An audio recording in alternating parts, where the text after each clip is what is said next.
Hello children, कैसे हैं? तो बच्चे, आशा करता हूं कि आप सब अच्छे होंगे। हमने टेंस पर विस्तार से चर्चा की है। आशा करता हूं कि टेंस के बारे में आप अच्छी तरह समझ गए होंगे। अब मैं एक नए टॉपिक के साथ आया हूं। वो नया टॉपिक क्या है? सेंटेंस है। तो आइए बच्चे, हम इसको विस्तार से सीखते हैं।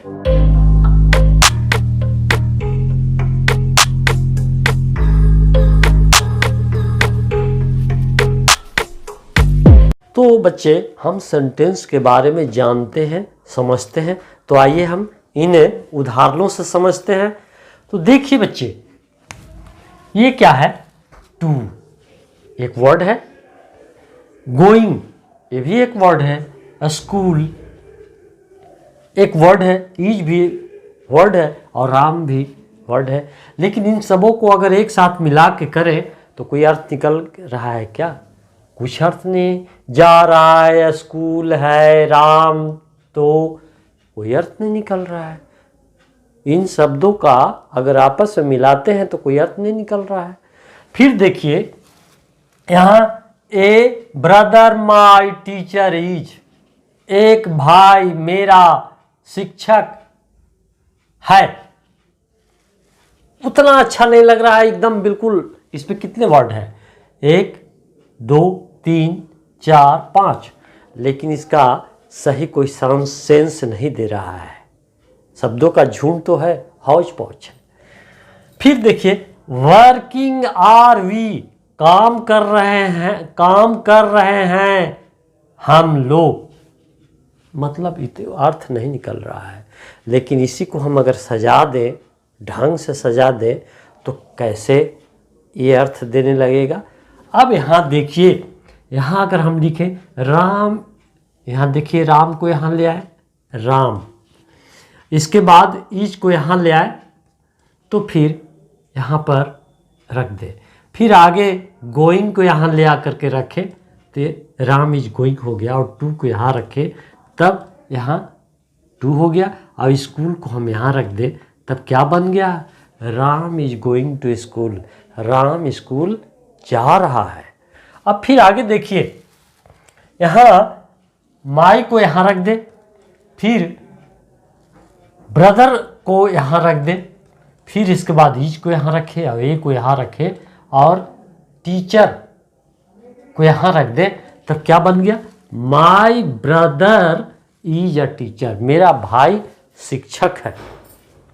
फिर उसी तरह से हम यहाँ वी को रख दें यहाँ, और इसके बाद आर को यहाँ रखें, आर वर्किंग को यहाँ रखें, तब क्या बन गया? वी आर वर्किंग, और हम लोग काम कर रहे हैं। अब ये शब्दों के समूह को इस तरह सजाया गया कि क्या दे रहे हैं? एक पूर्ण अर्थ दे रहे हैं। अब इसी को हम क्या कहेंगे? सेंटेंस कहेंगे, वाक्य कहेंगे। तो बच्चे, आप सेंटेंस को अच्छी तरह परिभाषित भी कर सकते हैं। तो आइए हम इसको परिभाषित करते हैं।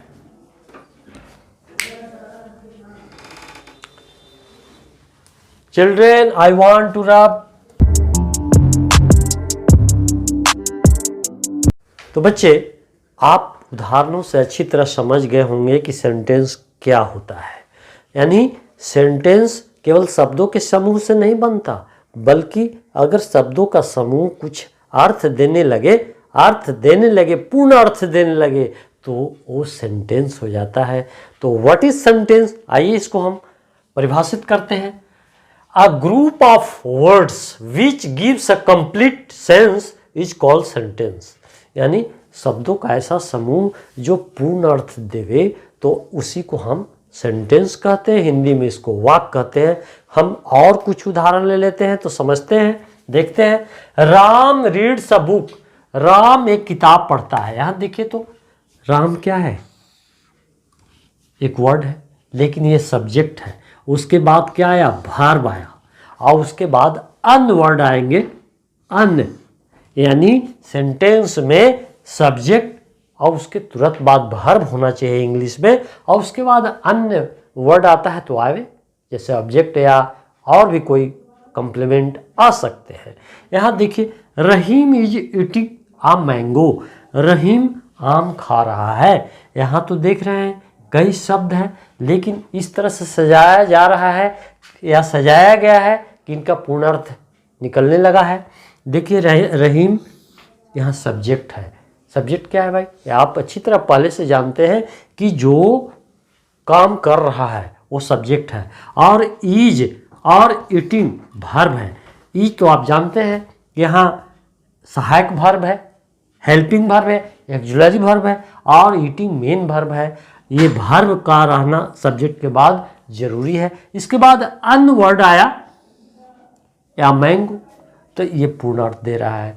तो बच्चे आप अच्छी तरह समझ गए होंगे। अब इसको आप नोट कर लीजिए।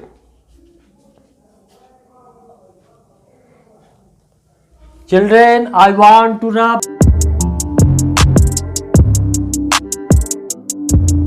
तो बच्चे सेंटेंस की परिभाषा आप अच्छी तरह समझ गए होंगे।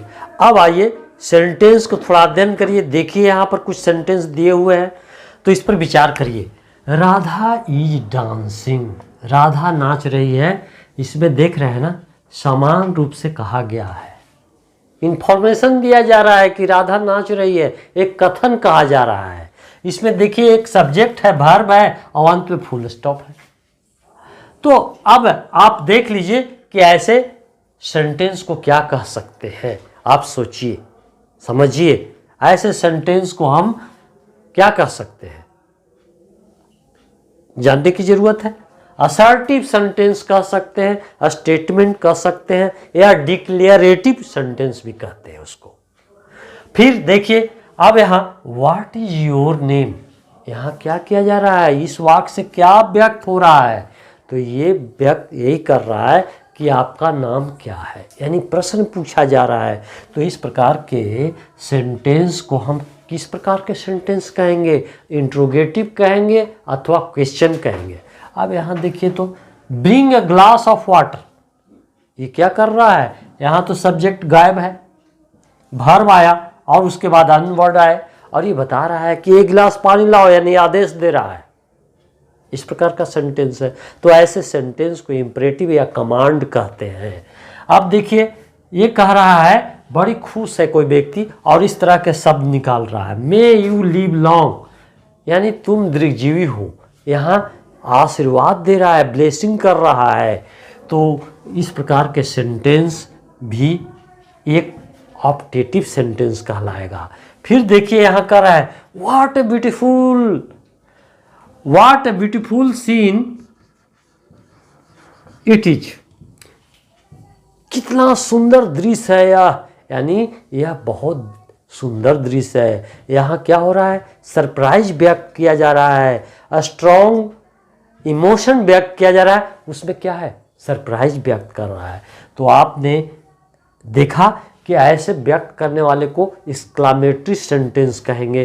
तो बच्चे आपने देखा कि यहाँ 5 तरह के सेंटेंस हैं और 5 तरह के भाव व्यक्त कर रहे हैं। तो इस प्रकार से हम सेंटेंस को कैटेगराइज कर सकते हैं। तो आइए हम कैटेगराइज करते हैं। तो बच्चे आप समझ गए होंगे कि सेंटेंस कितने प्रकार के हो सकते हैं। तो आइए हम इसको कैटेगराइज करते हैं। तो according to meaning there are 5 types of sentence. अर्थ के अनुसार सेंटेंस को 5 भाग में बांटा गया है। ऐसे मॉडर्न ग्रामरियन ने सेंटेंस को 4 भाग में बांटे हैं, लेकिन ट्रेडिशनल ग्रामरियन इसको सेंटेंस को 5 भाग में बांटे हैं। हम इन्हीं को लेके चलते हैं और मॉडर्न का भी कंपेयर करके आपको हम चर्चा करेंगे। तो आइए पहला क्या है? असर्टिव अथवा स्टेटमेंट, अथवा इसी का तीसरा नाम है डिक्लेरेटिव। फिर क्या है? इंट्रोगेटिव सेंटेंस, या इसी को क्वेश्चन भी कहते हैं। फिर क्या है? इंपरेटिव सेंटेंस, और इसी को कमांड भी कहते हैं। फिर आगे देखिए ऑप्टेटिव सेंटेंस, जो ये एक ही है। अब मॉडर्न ग्रामरियन इसको हटा दिया है, लेकिन मैं यहाँ लेके ट्रेडिशनल ग्रामरियन के अनुसार चल रहे हैं। फिर यहाँ देखिए एक्सक्लेमेटरी सेंटेंस, ये 5वां है। अब आइए इनको विस्तार से हम एक एक करके विस्तार करेंगे। वीडियो थोड़ा लंबा हो जाएगा, इसलिए मैं सोच रहा हूँ कि अगले वीडियो में इसके विस्तार से चर्चा करूँ। तो बच्चे आप अगर कोई दिक्कत महसूस करते हैं तो पूछ सकते हैं, और बच्चे अगर नए हैं तो सब्सक्राइब करना ना भूलें। धन्यवाद चिल्ड्रेन।